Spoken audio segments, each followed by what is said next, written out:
ভারতের সাথে লড়াইয়ে পেরে ওঠেনি পাকিস্তান, তাই এবার ভারতকে বিপাকে ফেলতে মহা খেলা খেলে দিল চীন। হ্যাঁ, ভারতের অরুণাচল প্রদেশকে নিয়ে টানা হ্যাচড়া। ভারতের পূর্ব সীমান্তে মহা সমস্যা সৃষ্টি করলো চীন। কিন্তু ভারত যে চীনের আগ্রাসনকে ভয় পায় না তা প্রতিটি পদক্ষেপে বুঝিয়ে দিয়েছে ভারত। তাই চীনের আগ্রাসনের বিরুদ্ধে এবার কড়া জবাব ভারতের। চীনকে বুঝিয়ে দিল ভারতের ক্ষমতা ঠিক কতখানি। ভারতকে নতুন চ্যালেঞ্জে ফেলার জন্য একের পর এক কৌশল নিচ্ছে চীন। হ্যাঁ, অরুণাচলের নাম বদলে ভারতকে চাপ দিচ্ছে চীন। ভারতের সঙ্গে অশান্তিতে কি লাভ বেজিং এর? ভারতকে ঘিরে চীন কি তাহলে নতুন খেলায় ভারতের মুখোমুখি হতে চলেছে? পাকিস্তানকে সঙ্গে নিয়ে ভারতকে বিপদে ফেলার চক্রান্তের ছক কি ইতিমধ্যেই কষতে শুরু করে দিয়েছে চীন? পাকিস্তানের অশান্তি শেষ হতেই কি আবার ভারতকে বিপাকে ফেলতে চাইছে চীন? ভারতের সামনে নতুন অশান্তি হাজির। চলুন পুরো ঘটনার দিকে একটু নজর দিই। ভারতের পূর্ব সীমান্ত ঘিরে বর্তমানে যে উত্তেজনার আবহ তৈরি হয়েছে তার কেন্দ্রে রয়েছে অরুণাচল প্রদেশ এবং তার নাম ঘিরে চীনের পুনর্নামকরণ কৌশল। দীর্ঘদিন ধরেই এই প্রদেশকে কেন্দ্র করে ভারত ও চীনের মধ্যে কূটনৈতিক উত্তাপের সৃষ্টি হয়েছে। বিশেষ করে 2024 সালের পরবর্তী পর্যায়ে চীন যেভাবে ধারাবাহিকভাবে অরুণাচলের বিভিন্ন অংশের নাম বদল করার মাধ্যমে রাজনৈতিক বার্তা দিতে চায়, তা শুধু প্রতীকী মাত্রই সীমাবদ্ধ নয়, বরং তা বৃহত্তর ভূরাজনৈতিক শক্তি প্রদর্শনের অংশ। এই প্রেক্ষিতে ভারতের প্রতিক্রিয়া এবং পরবর্তীকালে নেওয়া কূটনৈতিক কৌশল আগামী দিনে পূর্ব সীমান্তের ভবিষ্যৎ নির্ধারণে গুরুত্বপূর্ণ ভূমিকা পালন করবে। চীনের নাম বদলের কৌশল নতুন নয়। 2017 সাল থেকে নিয়মিতভাবে অরুণাচলের বিভিন্ন অংশের নাম বদল করে তা নিজেদের ভূখণ্ড বলে দাবি করে এসেছে বেজিং।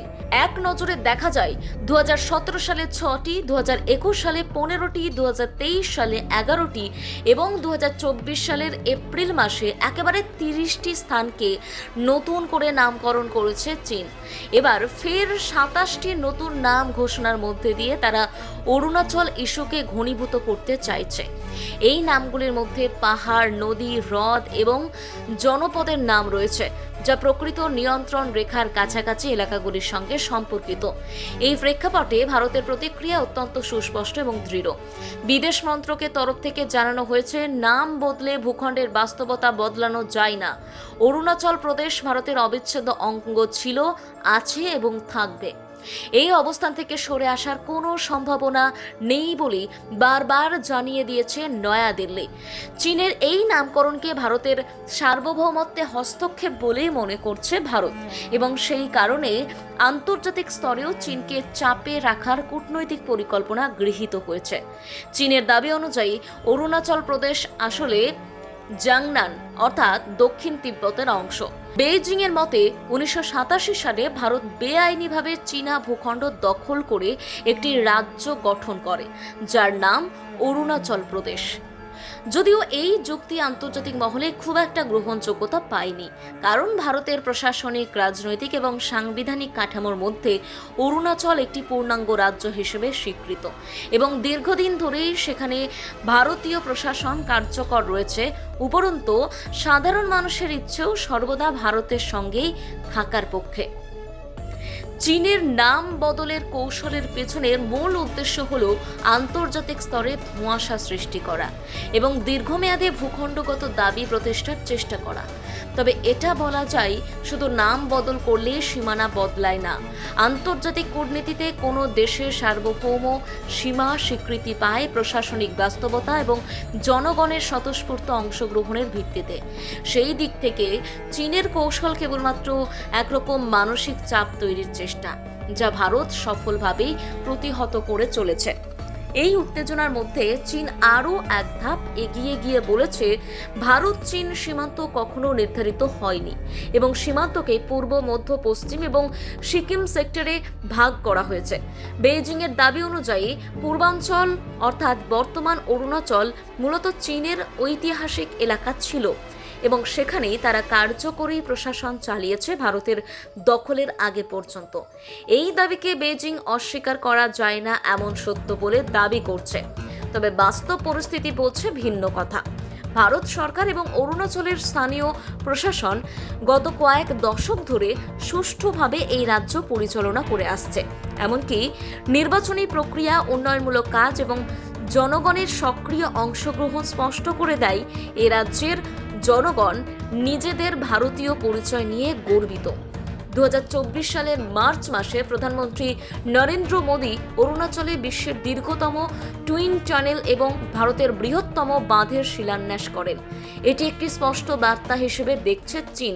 বেইজিংয়ের কূটনৈতিক ভাষায় এর প্রতিক্রিয়া এসেছে প্রচ্ছন্ন হুমকি এবং অখুশি ভাব প্রকাশের মাধ্যমে। এই ধরনের পরিকাঠামোগত উন্নয়ন মূলত সীমান্তবর্তী অঞ্চলে ভারতের উপস্থিতি এবং দখলদারির বার্তা জোরালো করে তোলে। বিশেষ করে যখন মোদির সফরকে ঘিরে স্থানীয় জনগণের উচ্ছ্বাস এবং স্বতঃস্ফূর্ততা দেখা যায়, তখন এটি শুধু একটি রাজনৈতিক কর্মসূচি নয়, বরং কৌশলগত দৃষ্টিকোণ থেকেও তা অত্যন্ত তাৎপর্যপূর্ণ হয়ে ওঠে। এই পুরো পরিস্থিতিতে ভারতের দৃষ্টিভঙ্গি মোটামুটি পরিষ্কার। বেইজিংয়ের সঙ্গে শান্তিপূর্ণ সহাবস্থান চাইলেও দেশের সার্বভৌমত্ব এবং অখণ্ডতার প্রশ্নে কোনো রকম আপোষের জায়গা নেই। চীনের আগ্রাসী মনোভাব এবং ভূখণ্ডগত দাবির বিরুদ্ধে কূটনৈতিক স্তরে ভারত আন্তর্জাতিক মঞ্চে নিজেদের অবস্থান জোরালো করছে। কোয়াড, ইন্দো প্যাসিফিক ফোরাম সহ বিভিন্ন মঞ্চে চীনা আগ্রাসনের বিষয়ে ভারত জোরালো সুরে কথা বলছে। পাশাপাশি অরুণাচলে প্রতিরক্ষা অবকাঠামো মজবুত করে চলেছে, যাতে ভবিষ্যতে কোনো সশস্ত্র সংঘর্ষের পরিস্থিতি তৈরি হলেও তার উপযুক্ত জবাব দেওয়া যায়। অন্যদিকে এই নামকরণ বিতর্কের মাধ্যমে চীন নিজেই বিশ্বের সামনে তাদের আগ্রাসী চরিত্রকে উন্মোচিত করছে। আন্তর্জাতিক সম্পর্ক বিশেষজ্ঞদের মতে সীমান্ত বিরোধের সমাধান আলোচনা ও বোঝাপড়ার মাধ্যমেই সম্ভব। কিন্তু চীন যেভাবে একতরফা সিদ্ধান্ত গ্রহণ করে এবং পুরনো মানচিত্র বা ঐতিহাসিক দলিলের উপর ভিত্তি করে দাবি করে, তা দীর্ঘস্থায়ী সমাধানে বড় বাধা হয়ে দাঁড়ায়। এখন প্রশ্ন হলো, পাকিস্তানের অশান্তি শেষ হতে কি তবে আবার ভারতকে বিপাকে ফেলতে চাইছে চীন? ঐতিহাসিকভাবে কৌশলগত এবং সামরিক দিক থেকে খুবই ঘনিষ্ঠ। পাকিস্তান যখনই কোনো সংকটে থাকে, চীন তখনই ভারতের বিরুদ্ধে কূটনৈতিক প্রচেষ্টা বাড়িয়ে দেয়।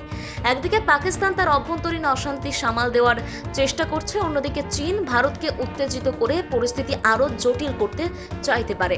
বিশেষত চীন ভারত সম্পর্কের অতীত ইতিহাসে দেখা গেছে, যখন পাকিস্তান চাপের মধ্যে থাকে তখন চীন প্রায়ই ভারতকে চাপ দিতে সক্ষম হয়। এই বিষয়ে আপনার কি মতামত? আপনার মতামত অবশ্যই কমেন্টে তুলে ধরুন। যাই হোক, আমাদের আজকের আলোচনা এই পর্যন্তই। শেষ পর্যন্ত আমাদের সঙ্গে থাকার জন্য ধন্যবাদ।